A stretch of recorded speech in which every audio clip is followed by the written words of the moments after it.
Сәлеметсіздер ме оқушылар? Бүгінгі сабаққа сіздерге сәттілік тілеймін. Орныңызға отырамыз. Сіздердің алдарыңызда жасыл және қызыл стикерлер жатыр.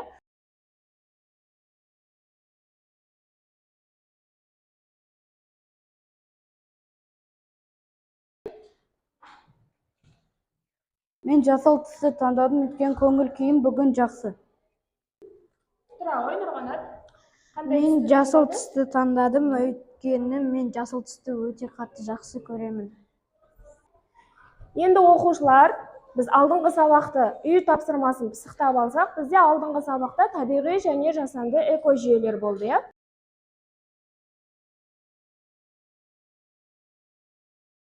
Экожүйені зерттейтін ғылым бізде қалай аталады? Экология деп аталады екен. Дұрыс, жарайсың. Терминін ұсынған ағылшын экологы қалай аталады? Ағылшын экологы экожүйені таңдаған. Тенсли деп аталады екен. Жарайсың. Бөліктен тұрады, Айзере?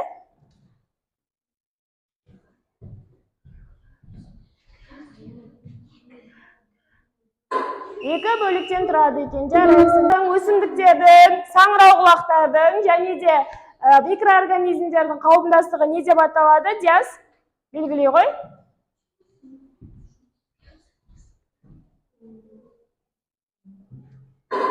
Жарайсың, жақсы.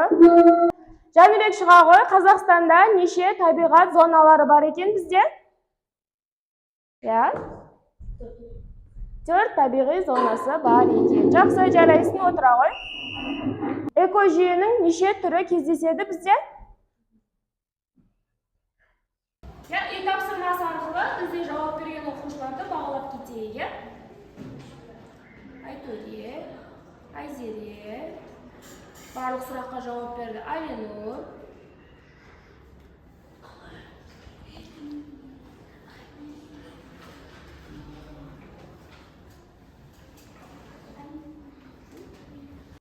Жақсы, жарайсыздар оқушылар. Үй тапсырмасын пысықтап алсақ, біз келесі енді жаңа сабаққа көшеміз. Жаңа сабақты бастамас бұрын экранға қарап видеороликті көріп аламыз, иә?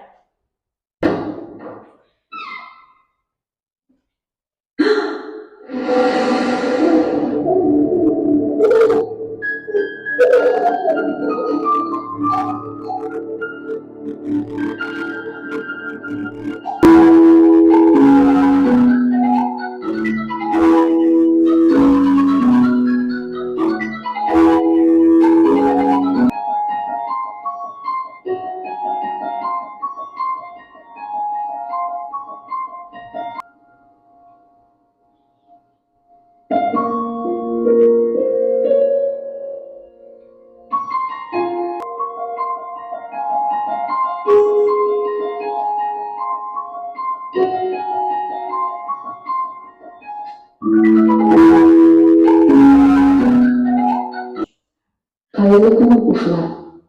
Сіздерге ұсынылған тақырыптық бейнежазбаны көре отырып, мына сұрақтарға жауап беріңіздер. Мен көрдім. Мен ойлаймын. Маған қызық. Мен көрдім, мен ойлаймын, маған қызық. Сіздерге видеороликте не көрдіңіздер? Неге видеороликке жауап беріп екеуміз тұр? Қандай? Не ойлайсыңдар видеоға? Не қызық болды? Мен бұл видеороликтан біз көбірек ағаш отырғызып, қоқыстарды далаға тастамау керекпіз деп ойлаймын. Жақсы, жарайсың. Тағы да қандай? Бұл видеороликта көргенім, бұл жақта адамдар көп қоқыс, ағаштарды кесіп, заводтарды ашқан үшін сол кезде біздің жер құртылды. Жақсы. Мен бұл бейне роликта адамдардың жерді ластап, жерді құртыватқанын көрдім. Бірақ та бейне роликта адамдар жерге ағаштарын отырғызғанын да көргем. Ол жердің өз қалпына алып келетін.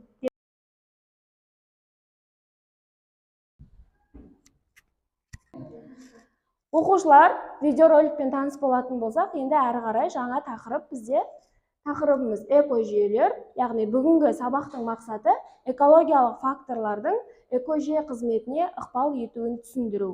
Соның ішінде факторларды жіктеу жазып аламыз.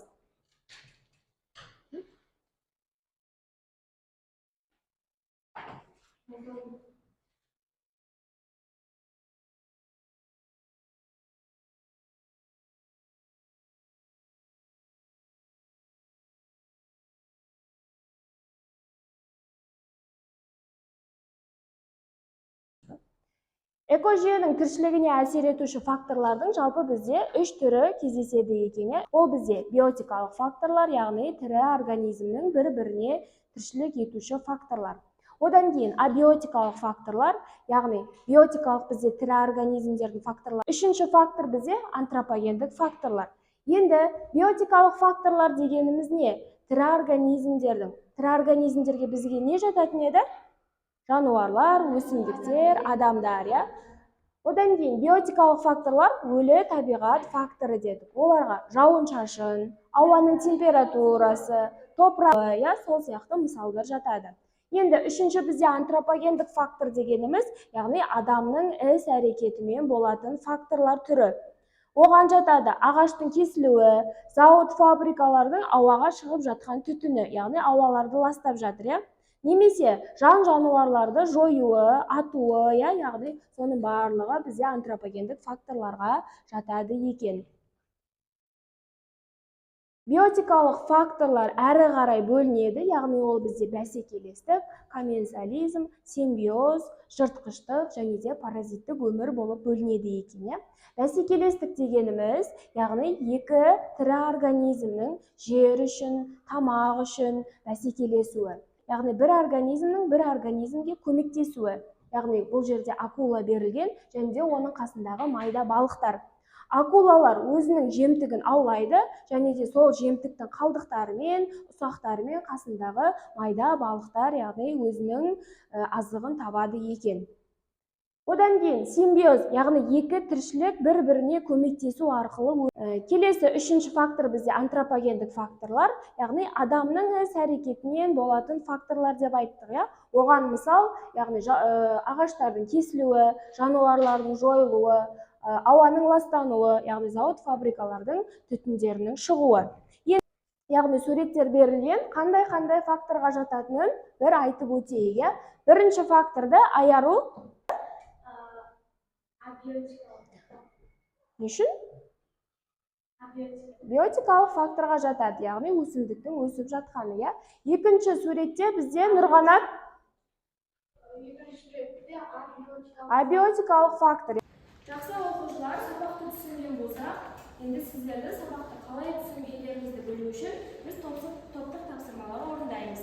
Бірінші топқа Тарсия әдісі арқылы Апай, бұл ойынды қалай ойнайсыз?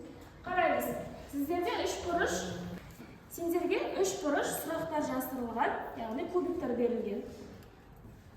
Ол жерде бір жерінде сұрақ, және де екінші 3 бұрыштың жартысында оның жауабы тұру керек. Яғни сонымен жауап пен сұрақты екеуін қосып, сіздер пирамиданы құрап шығаруларыңыз керек. Қане кірісеміз. Екінші топ сіздерге эко-сақшы ойынын ойнайтын боламыз. Қазір алдарыңызда комикс кітапшалар жатыр, барлығын бірінші оқып аламыз. Сол арқылы мына жерде қаныш жол үстіне келе жатқан, яғни қоқыстарды жинап, мына қоқыс салатын жәшікке салу керек. Яғни ол қоқыстардың әрқайсысын жинаған кезде сіздерге сұрақтар жазылған. Яғни сол сұрақтарға жауап беру арқылы, яғни барлық мусорларды осы қоқыс жәшігіне саламыз. Түсінікті ма? По-моему, мынау екіншісі сияқты. Так соңғысы по-любому. Мусорға апаратын кез ғой. Екіншісі. Ой, үшіншісі. Адамның іс-әрекеті қайда?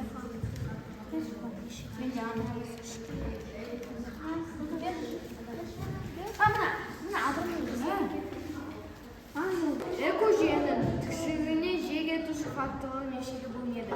Екіншісі, экожүйе факторларын атап. Үшіншісі, абиотикалық факторларға мысалдарын атап. Төртіншісі, жауын шашын температура топырақ келгесі.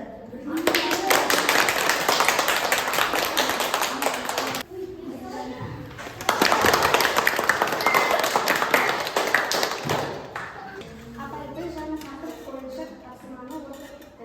Жақсы, жарайсыздар. Барлығы сіздерде дұрыс шығыпты, иә? Жақсы.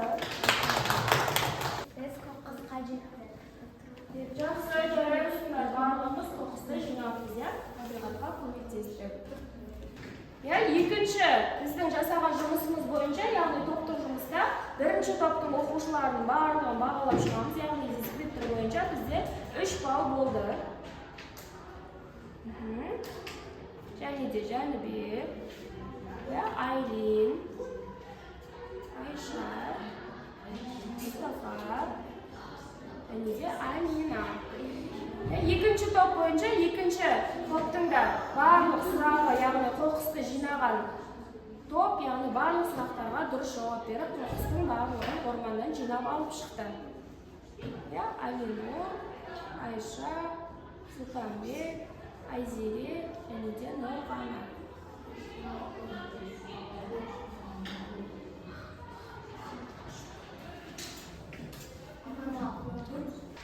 Жақсы, жарайсыздар оқушылар, топтық жұмысты аяқтаған болсақ, келесі сұрақ жауаптарға, яғни квест арқылы өтіп көрейік. Сіздерге айдаһар сұрақ қойғысы келеді, яғни антропогендік фактор қалай жүзеге асады.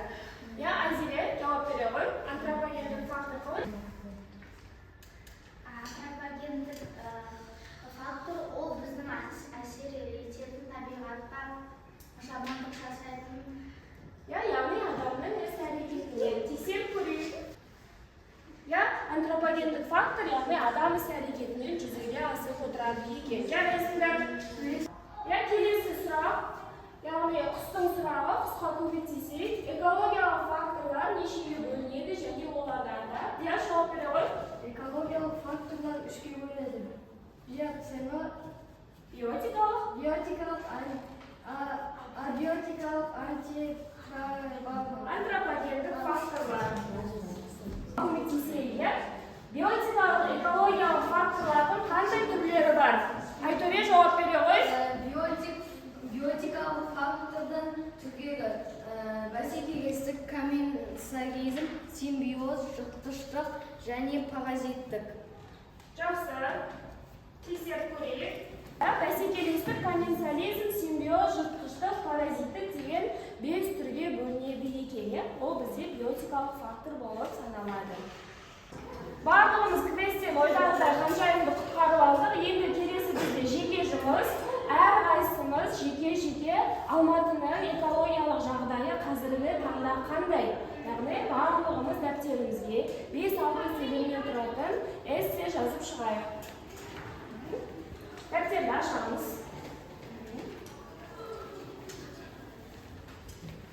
Жақсы, көресіңдер, бастаймыз. 5-6 сөйлемнен ғана тұрса болды. Алматының қазіргі оқушылар бүгінгі сабағымыз бітуге таяп қалды. Енді бүгінгі сабаққа біз рефлексия айтып кетсек, яғни мен бүгінгі сабақта не түсіндім? Бүгінгі сабақта маған қандай нәрсе түсінікті болды, және де ұсыныстарыңыз болса, сабаққа ұсыныстарыңызды айта кетіңіздер. Айша, айта ғой. Бүгінгі сабақта саған не түсінікті болды?